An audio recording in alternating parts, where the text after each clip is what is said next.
Guess it's now my turn to introduce our speaker. Our speaker tonight, Rick Downs, has lived in Atlanta since '78 and has worked for Georgia Power for 34 years. His job title is a risk management analyst.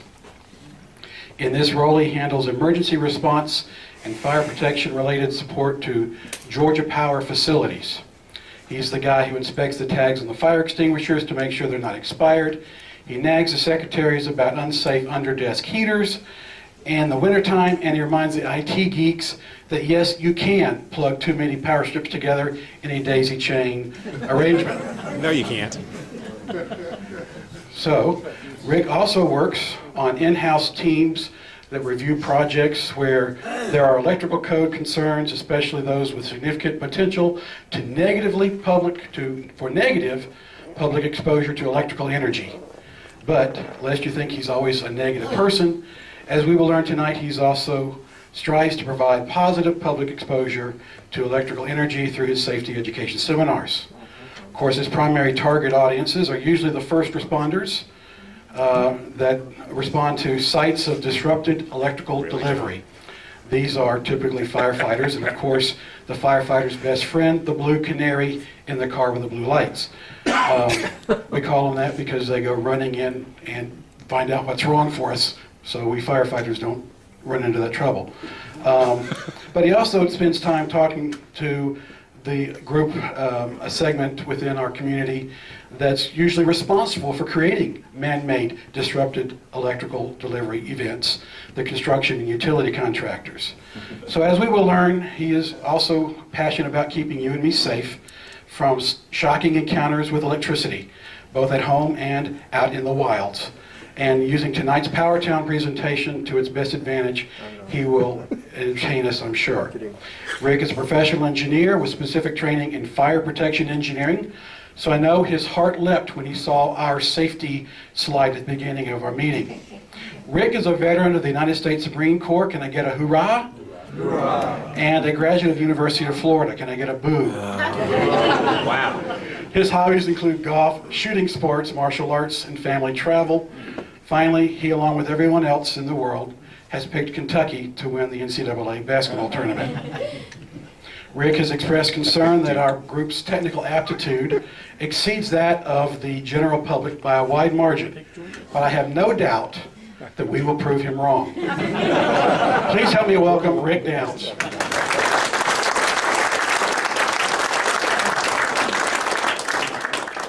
We're just not that strong. Give me just a minute, we'll send this up. We're not in the same class as Wisconsin and Villanova and Duke and Kentucky. Or Arkansas either, apparently, since they slaughtered us last Saturday. Yeah. Huh? You want more lights on? We can actually bring them down a little bit, just like you had in the slideshow. You may see the arc a little better. And I'm not going to use this, but thank you for all my Georgia friends treating this old gator so nicely. There's still a lot of Georgia meeting Power left. has had this program since 1992. Prior to that, though, we had another program that was called the High and Low Voltage Program that was under the stewardship of our Transmission and Distribution Engineering Group and Safety Group. And but the only people that really saw it were people of high technical groups like yourself, maybe firefighters, electrical contractors. The general public didn't see that much about it. And we had a contact case that involved a father and daughter up in Somerville, and they were tragically hurt.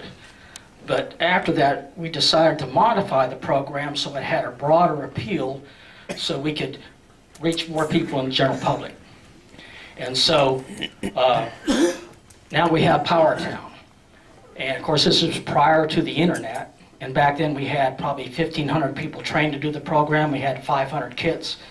And if someone wanted an electrical safety program from Georgia Power, PowerTown was the first thing that they have. Well, we now have the internet. And back then we had 16,000 employees. We now have about 7,000.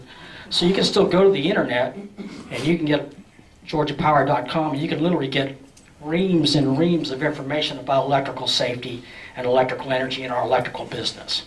However, this is still by far one of our most popular education tools because it's visual and it stimulates the senses visually, audibly, no touching. But when you do that, you get greater retention. And we've have, I'll just say, people with gray hair or no hair that are bringing their kids by the Sunbelt Expo where we are every October, and they can still remember 90% of the program that they saw 20 years ago. So basically the program, we try to keep it pretty simple. Being an old jarhead and a gator, I've got to do that. So we try to keep it down to just 3 simple principles that the public can remember about electrical safety. These 3 things, and this is geared for 3rd, 4th grade and above. So while you guys have all the answers, those 4th and 5th graders don't. Even the general audiences of adults, they really don't know that much about electrical safety. They know it turns their lights on, but the simple things about electrical safety, they just don't think about. So we keep it pretty simple. We want to remember electricity is always seeking a path to the ground. It'll go through conductors. Now we know the preferred pathway is through a metal conductive system. But since the day we were born, we've been conductors. Not musical conductors, although some of you may have that talent. But we're all electrical conductors and we're in contact with the ground. So all we need to do is come in contact with an energized piece of equipment, an energized system, and that current will drive through us, going where? Going to the ground. And then the 3rd thing that the people don't think about is it only takes a small amount of electrical current to cause Kill you. harm to the body. Just 50 to 60 milliamps can be fatal. Now that's only 5% of the current that's going through your 100-watt light bulb. And yet they'll look at our substations and our distribution system and say, yeah, that's bad karma. But most of the electrocutions that occur and the fatalities that occur in residential lower voltage settings where the energy level is much lower. So what this program does is we go through some scenarios outside the house because Georgia Power provides power outside the home to the meter base. But the principles of electrical safety occur whether you're inside, outside, AC, DC, anywhere in the world. So I'm going to leave the mic down and then we'll transition to the board.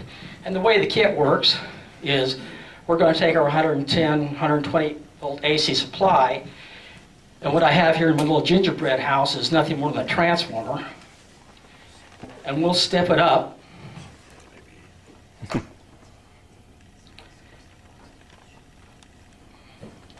So you see the little light on the front of the house? Well, that means this line here is now energized, stepped up. I've got 10,000 volts on that wire right there. And it's drawing somewhere about 25 milliamps. Well, what happens if I come in contact with it is you're going to see the happy dance. Maybe I won't be so happy, but I'll be dancing. So when we do the program, our presenters, we use our lineman's gloves. That's rated for this voltage and this energy level. And the reason why we do that is we want the public to see that our crews have to have special training and the special equipment to manage electrical energy. They don't have that. So how do you gain distance? I mean, how you stay safe? Through your technical knowledge, and distance is your friend. So I'm going to set the mic down and I'll show you the program.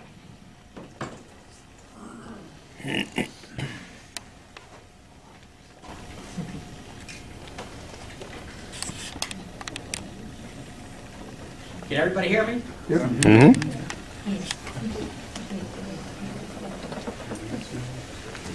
When we start talking about electrical safety, we're going to show, first you're going to see electricity traveling through metal conductors.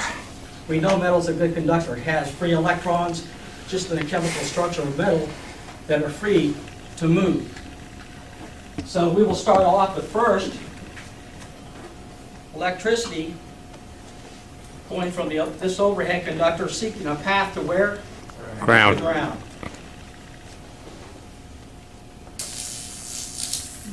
Matter of fact, you can see that actually arcing is part of normal circuit operation, is it not? When this program's over, when the lights go out, inside that switch, we're separating that power. And there'll be a 5,000 degree Fahrenheit arc inside that junction box, your switch. And the code allows it because it's of such short duration. So arcing is part of normal circuit operation and primarily occurs when we're trying to disrupt the flow of that electrical energy. Here we're seeing the electrical energy actually go through the air until the gap gets so big, the resistance is so high that it won't flow. But what we also want people to realize is I have to be very, very close to that conductor before arcing occurs. Well, why is this important? Well, can you consider an opportunity where y'all may be erecting a vertical piece of metal into the sky? It could happen. And what we want you to realize that where this particular antenna is, it's very close. It's too close to that power line. Matter of fact, OSHA in the state of Georgia, they require a 10-foot separation. Minimum. And so when you have to raise a vertical antenna into the sky and support it, you need to plan on where your hazards are. You would plan on where your structures are. You would plan on where people are traveling. You will plan on where you park your vehicle. But you also need to look at where there are other energy sources. And if there's overhead power lines, that minimum is 10 feet. And you need to have your spacing such that even if it were to fail, you're still going to have that clearance. Well, everyone knows metal's a good conductor of electricity. What didn't we see as part of that pathway was we didn't see anybody, a human simulator as part of that pathway. Now, once again, here we have someone working on an elevator platform, but the problem when people work is they tend to get tunnel vision. You need, before you plan the work, just like we were talking about, identify where your hazards are. If he's looking away and doesn't see that power line going through that tree, now he becomes, that current is not only going down to ground through the metal conductive ladder, but it's going through him. Now let's look at some other conductive materials.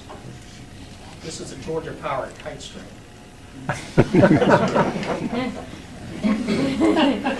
What, you don't think her hair was perfectly nice when she started working with me? Well, what we want people to realize that sometimes during wide area storms, if there's power lines and stuff that's down, and a response is delayed, they will tend to try to fix problems themselves. And so sometimes if there's down wires across driveways, we've had occasions when we go on storm responses where people would use other materials thinking that they're okay to touch that line or move the line, and yet that material can become conductive. Well, when you buy kite string, it's made out of a cellulose material, pretty much cotton. Cotton a conductor? Typically not. Until you take it up in the air, so it starts to absorb moisture, comes in contact with the ground, and now the mineral content's going up, then it's like us. We're 70% water, and we have minerals. We're a conductor. You can even go down to Panama City on spring break, because it is spring break time, and you can buy kite string that has wire filament in it. So you can fly kites several hundred yards offshore. Well, if it gets away and gets into the power line, now it's going to create a path to ground going where? To the person holding that. Wow. Now, when I talk to my firefighters, they usually say, "Rick, I don't fly kites, but I'll find a material that is their kite string," and this is nothing more than 8mm cord, trusset cord that's used in technical rescue. Just like the kite string, it's non-conductive when we buy it from Blue Water over there in Carrollton. If we had to do a rescue on a dry day like today, not a problem. We wait when the weather changes, had to go out and do a rescue when the ground's wet. We put it back on the trucks, or we put it back on our powerhouses, our emergency response teams. It's not what it was yesterday. Little moisture, it too can become conductive. And yet, during storms, people will grab cordage like this thinking it's okay.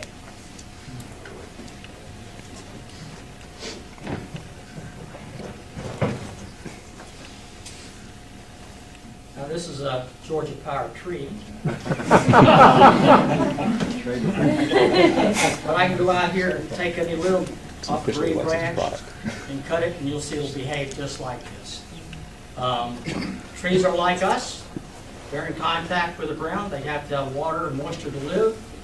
But the problem is during storms or even if there's certain work involving tree trimming like that, that gets into that power line, it creates that path to ground. Now what did we say our voltage was right here? 10,000 volts. 10,000 volts.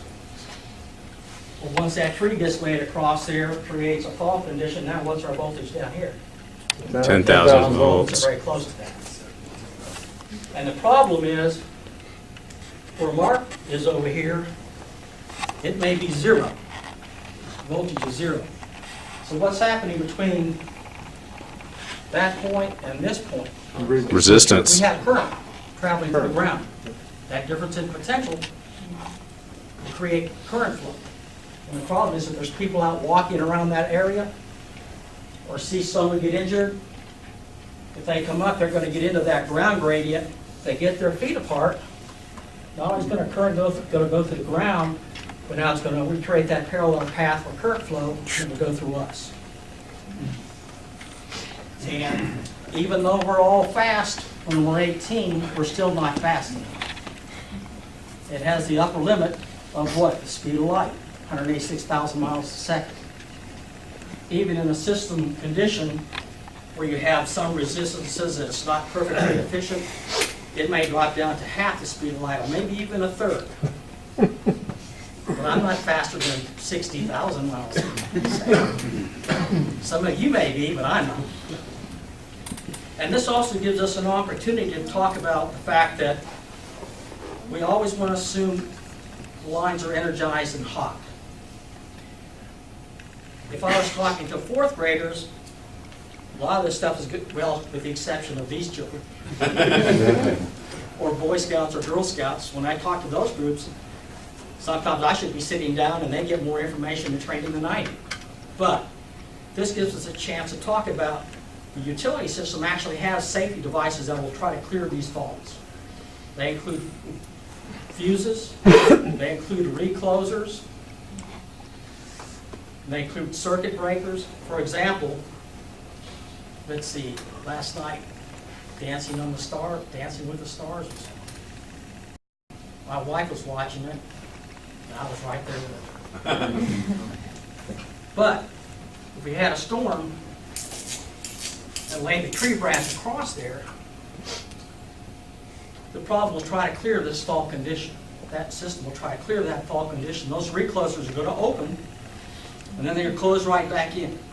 That way, your lights will blink, but I'll still be able to watch Dancing with the Stars. If the condition's still there, they'll cycle 3 times, sometimes 4, depending on which recloser you're using. But if the condition's still there, they're going to open up and remain open. Then a trouble person has to go out on that circuit, identify where it is, and try to clear and ground the problem. Even if our system components work, though, and that tree is still there, this line can clear itself, but we're not the only ones that make power. We can have someone with a generator on at this structure right here. If the transfer system's not properly installed, it comes on and they lose power, and that's going to backfeed, and this portion of the grid becomes hot again. So even though utility devices can operate, you still want to make sure that the only one that's really qualified to check the system are the utility workers. Now this was a Georgia Power tree. As I mentioned, there'll be people that will try to go out and move lines. Does this have leaves on it? No. No leaves. Is it green? All it takes is a little moisture, right? Let's see if it's got enough moisture to be conductive. Apparently not. Yeah. I've had that in my car for a month. And it's been, even though it's been, I can't fuel's dry, but it's still conductive. And once again, as I mentioned, during storms and stuff, well, I don't have any rope. Let's go grab that 2x4. I think wood's not conductive. Got it? So the water it's coated in it. Yeah. So much for that chicken stick. Now the problem is, electricity is hard to see. You may not be able to see it, but it can be there. And as I mentioned, if someone tries to go up and clear that line, or they get curious and don't understand the hazards, they can get into that ground gradient and become injured. All this stuff does is just get all over them.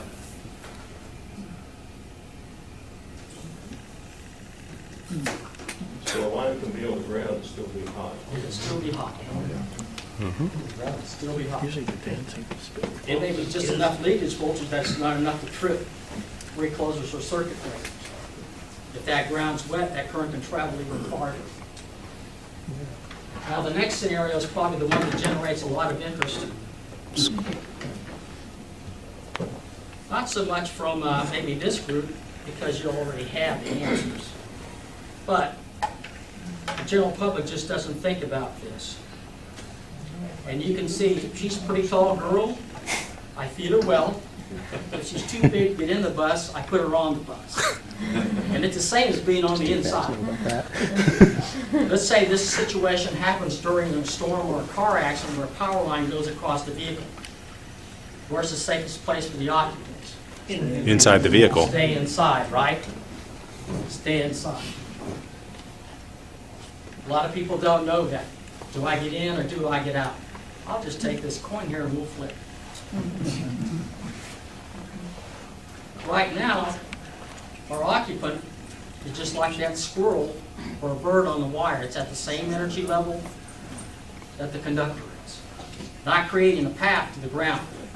When our squirrel gets over here and goes from the conductor to the pole, which is in contact with the ground, they act like a switch. And it'll be the same. It'll be the same for an occupant that leaves and touches the vehicle and the ground at the same time, or even a first responder or a bystander comes by and sees this condition, tries to get someone off the bus or out of the vehicle.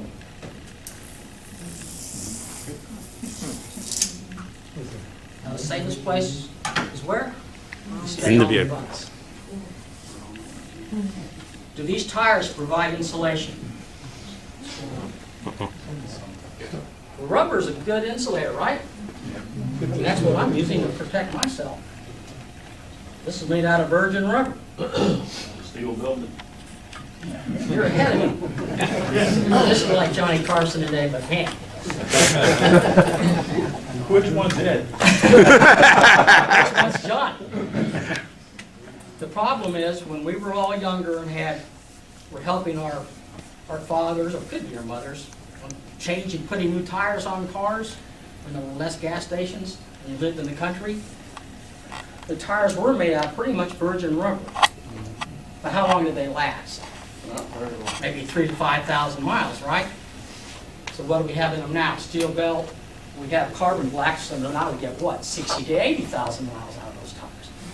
A lot of people think those rubber tires are the insulation, or good insulators like they were in the past, and they're not. So even in this condition, you may still have some leakage current going down through those tires and still traveling through the ground. Safest place is where? In the vehicle. All right. Now you want to go to something more challenging. If we can actually, the preferred technique or preferred approach, preferred procedure is if we can remove this conductor from the vehicle we'll take away a high energy source that could lead to what, a vehicle fire. Okay, so that's all well and good. If we can do that, fine. We still don't want to leave the scene. We want to call 911 or local utility. Is this still an undesirable condition? But what if we can't clear the line? And now we have a vehicle fire starting to occur. And you arrive as a firefighter, first on the scene. Your priority is what? Scene safety? But now you have, we'll make this a small vehicle, 2 passengers. You can't keep them in the car, right? You got to get them out. So what are you going to do? You're the incident commander on the scene. What are you going to do? Want some pressure? There's some pressure. Turn off the pole. All right, we said if we could move the car, drop the line, good. Well, what if we can't do that? Drop the pole. Drop the pull, you got more lines down. We can't keep them in the vehicle, right? We got to get them out. So in the past, our instruction by both the fire service and the utility, just a couple of people, well, we can do this. We'll just open up the car door. We'll get them to stand on the rocker panel. We'll jump. We're good, right? Not if you land in that current field. I didn't touch the car and the ground at the same time. You arced, but you wouldn't have. Change What am I going to do? What do you think most people are going to do when they get here? Run. So now we have current traveling through the ground, and we may end up with someone injured. So firefighters and our men in blue, babies in blue, law enforcement, EMS people, they're instructed to offer 2 techniques to occupants in these vehicles. Now, me being a Gator guy, it's going to be hard, but I'm going to brag on Georgia's gymnastic team. They're really good. They're really good. But you don't have to be a University of Georgia gymnast and do 10 flips, come down and stick your landing. You just want to jump far enough where you clear the car, where you won't touch it. All right, Mark's drinking coffee over here. He's watching my situation. I know it's good to where he's at. I'm going to go where he's at, because he's my incident commander. I got 2 ways to get there. What can I do? Jump. All right, bunny hop is one method. I don't have to do big leaps, but I can feel that heat from that fire. That's method 1. That's another method. Airlift. Now this group probably knows who Carol Burnett and Tim Conway. Mm-hmm. Young kids I talk to, they don't. If I keep my feet together and just shuffle them, if my shoes are tied, I'm coming, Miss Wiggins. I got that. We're trying to keep this distance from our feet close so we don't get that large voltage drop between our contact points. Well, that worked. Now I'll give you one more scenario. We did this program for the National School Transportation Group down in Callaway Gardens a few years ago. They don't have 2 passengers. They Have go back to 40. being that incident commander on the scene. Now you show up and they got a bus full of 60 children. What do you think the odds are of getting 60 children to bunny hop to where you need to go? Nope. Then they told me this. These all have wheelchair occupants. What are we going to do? You going to be able to unload the bus? See, I thought we had a canned answer with just 2 people, right? What their incident commander will do is they're going to make, what's the priority? Life safety, then property, then production. We've heard from that group and said, well, if that's our situation, we're going to find, if the bus can't move itself, we're going to find a way to move the bus. And they will actually take their apparatus if necessary, get behind it, and they will push that bus a couple hundred yards so they can offload the children. But for us, just remember that in most cases, these safety devices will operate and clear that problem. but we can't assume that 100%. So in most cases, if it clears the problem, where's the safest place for you all to stay? In the bus. Inside the vehicle. You can operate your cell phones. If it's your children, and you get a call from them, you can say, yeah, well, just go ahead and start on your math and science homework first. And we'll keep dinner waiting on you. Now, so far, we've talked primarily about overhead. We've got one more overhead scenario, and then we'll finish up with the underground. You can also get a scenario involving storms where you have down wires where you can't see them. And what we want people to realize is that here we have an individual over here may not be able to see that this wire is down and laying across this fence. What's going to happen when we have contact with the fence? Bad things. The whole fence is energized, right? Yep. Make any difference whether it's metal or wood? Saw the trees?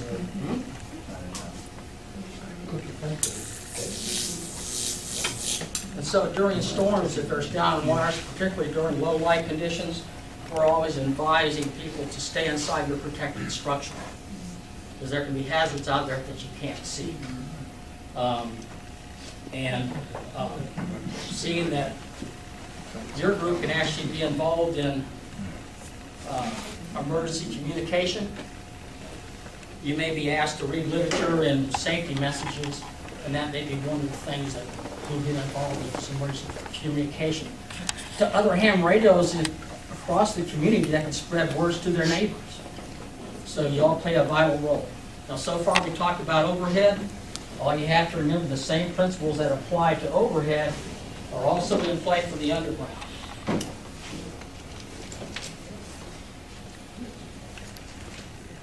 Here we have pad mounted transformer. They're normally kept secured and locked, but since they're near the ground, they can be struck by vehicles and they're closer to people. If they become damaged,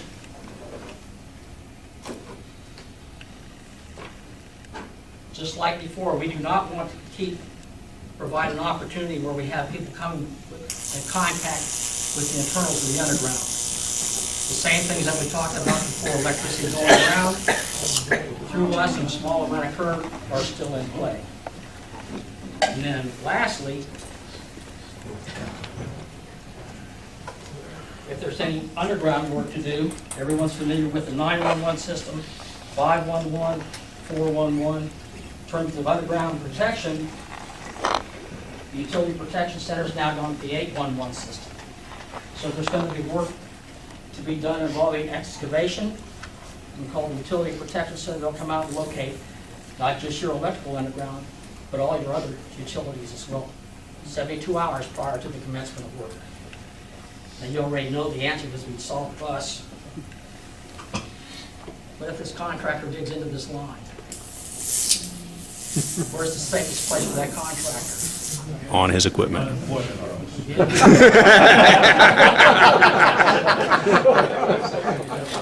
If he survives the event, that's correct. If he can break contact, do it. But the safest place for that operator is to stay inside the vehicle. If there's crew around here, they need to stay stationary because you have current traveling around. Well, that's the program, and once again, when we're talking to the general public, they're not as knowledgeable as you about electrical energy. They don't understand some of the hazards and why electricity does a lot of great things for us.